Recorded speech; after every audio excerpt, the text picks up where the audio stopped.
রায় নিজের বিধায়ক পদটা তুচ্ছ করে দিয়ে মমতা বন্দ্যোপাধ্যায়ের উপরে আস্থা ভরসা রেখে মুকুল রায় আমাকে ওনার চেম্বারে ঢুকিয়ে দিয়ে বাইরে চলে আসলেন। সাক্ষী শুধু তার গৌতম সান্যাল আর তিনি নিজে। আমি আজকে আবার একবার মমতা ব্যানার্জিকে চ্যালেঞ্জ করছি, আপনার যদি সত্যি কথা বলার মানুষের কাছে সৎ সাহস থাকে তাহলে আপনার প্রিয় চ্যানেল 18 একদিন আপনি বসুন, বিশ্ববাবু মজুমদার বসবে আর আপনি বসবেন আর আমি বসবো আমি। আপনি বাংলার মানুষকে কতটা মিথ্যাচার করেন সেদিন প্রকাশ পাবে, বাংলার মানুষ দেখবে, ভারতবর্ষের মানুষ দেখবে যে আপনি মানুষকে ইউজ অ্যান্ড থ্রো, কাজের সময় কাজী আর কাজ ফুরালে পাঁচি। কতদিন আপনার এই শক্তি থাকে? মমতা বন্দ্যোপাধ্যায়কে আমি চ্যালেঞ্জ করছি, আপনার সৎ সাহস থাকলে, সততা থাকলে আপনি বিশ্ববাবুকে ডেট দেন, আপনার সময় মতো বের করুন।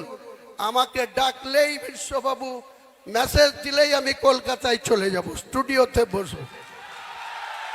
আপনার সঙ্গে যদি আমি কোনো গদ্দারি করে থাকি, কোন রকম কোনো অসহযোগিতা করে থাকি, নিশ্চয়ই আপনি বলবেন।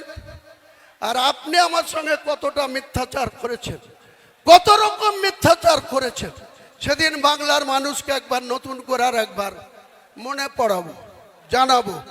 সিদ্ধান্ত নেওয়ার মালিক বাংলার জনগণ, সিদ্ধান্ত বাংলার মানুষ নেবে।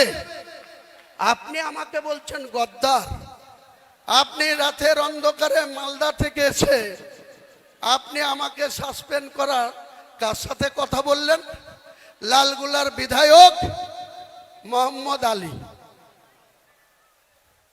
ওই রঘুনাথগঞ্জের বিধায়ক মন্ত্রী আকরুজ্জামান,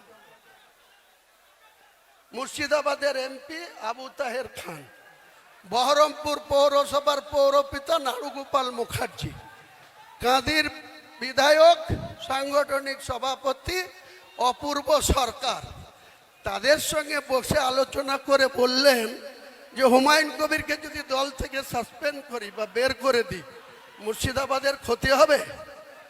তারা নির্দ্বিধায় বলে দিল কোনো ক্ষতি হবে না। আমি মমতা ব্যানার্জি আপনাকে মুর্শিদাবাদে 2011-তে একটা পেয়েছিলেন,